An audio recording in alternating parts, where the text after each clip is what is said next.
Well, happy Turkey Day, everybody. You'll probably be getting this video a little after Thanksgiving. I apologize for that, but maybe you can use it for Christmas. So I'm going to start out with making my cornbread for my cornbread dressing. And basically, it just calls for 1 teaspoon of shortening, and that's to oil the pan, 1.5 cups of the cornmeal, 1 cup of all-purpose flour, 2 1/4 teaspoons of baking powder, 3/4 teaspoons of salt, 2 large eggs, 1 cup of milk, 1/4 cup of vegetable oil, and 1/4 cup of sugar. For the sake of this being more of a savory, I am going to leave out the sugar because I don't need my cornbread to be sweet. So let's get started with the cornbread. So now I have all my dry ingredients mixed together, and I'm just going to go ahead and get any lumps that may be present and mix everything up really good. And then I'm going to begin to add my wet ingredients. So my wet ingredients, I'm going to start out with 1 cup of milk and then my 2 eggs. And then I'm going to add my vegetable oil. That vegetable oil. Uh-oh, I'm making a mess, guys. So now that everything is good and incorporated, I put my pan in the oven. And I just use a regular old round cake pan. You can use whatever will fit. I have it in an oven and I put it in there for like 5 minutes. And so now that it's hot, you want to make sure your pan is hot. And again, I have my oven set on 450. Oh, I'm gonna put this on. So it's kind of smoky. So there's my pan. And you just want to begin to pour your cornbread mixture in there. And I'm going to leave it in the oven for about 20 to 25 minutes. And then we'll get to mixing up everything else.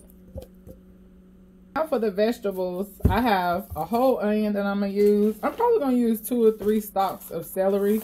These are the smaller versions, so I'm probably going to use 2 or 3. And I'm thinking I'm probably going to use about a bell pepper and a half, maybe 2, because these are fairly small. So I'm getting ready to go ahead and start chopping up my veggies, and then we're going to saute them in some butter. Okay, here's our vegetables. Ta-da! So I cut everything up, including the garlic and the onion. Now we're going to use about 4.5 tablespoons of butter, and we're going to saute these veggies. Let's go. Okay, so now what I'm doing is I'm just melting down that 4 tablespoons of butter so I can begin sauteing my veggies. Well, here we go. And I usually like to cook mine until they get soft.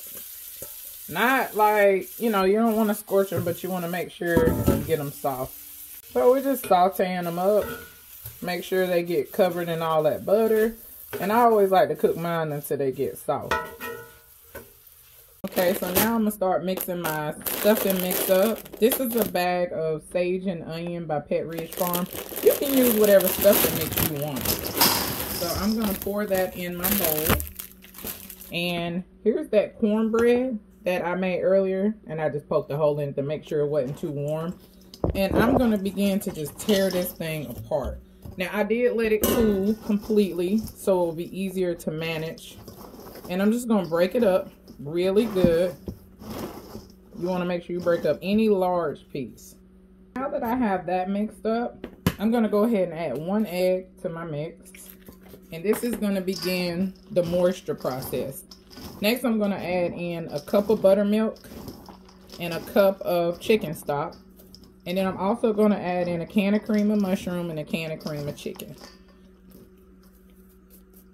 Oh, by the way, the vegetables are going to come last. So that way I can make sure that they're cool. Because you don't want to scramble your egg. So here's that cup of chicken stock. And it doesn't matter what brand you get. And now I'm going to give it that cup of buttermilk. And the buttermilk just gives it an extra layer of moisture. I love buttermilk in my dressing. So now I'm going to mix this up. And you don't want to conclude until this bad boy is moist, good and soft. And then that's when you start to put it in the oven. So you're going to see me working with it until I get it to the consistency that I want. Now I'm going to add my can of cream of mushroom and my can of cream of chicken.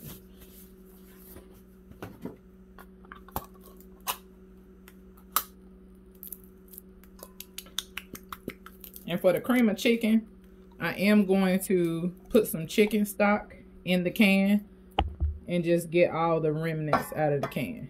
So, not much, just like a tablespoon. And I'm going to do the same thing with the cream of mushroom, because I want all my cream out of there. Now I have my creams in there. And I just want to mix it up. See, it's getting soft already. When I add those vegetables, that butter is going to soak in here. And it's going to get it soft too. I like to make sure I have no, like, these pieces is hard. And I don't want to put that in the oven. And then they come out crispy. I want to make sure my dressing is moist. Now, this is where I'm going to go ahead and put those veggies in there. And then I'll conclude how much more liquid. And what I usually do is I'll add a little bit of buttermilk, a little bit of chicken stock, a little buttermilk, little chicken stock, until I get it to the consistency that I want.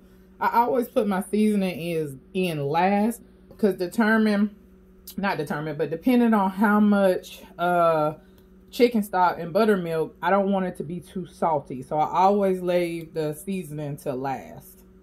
A little warm, but I think it'll be all right. Hopefully I don't scramble my egg.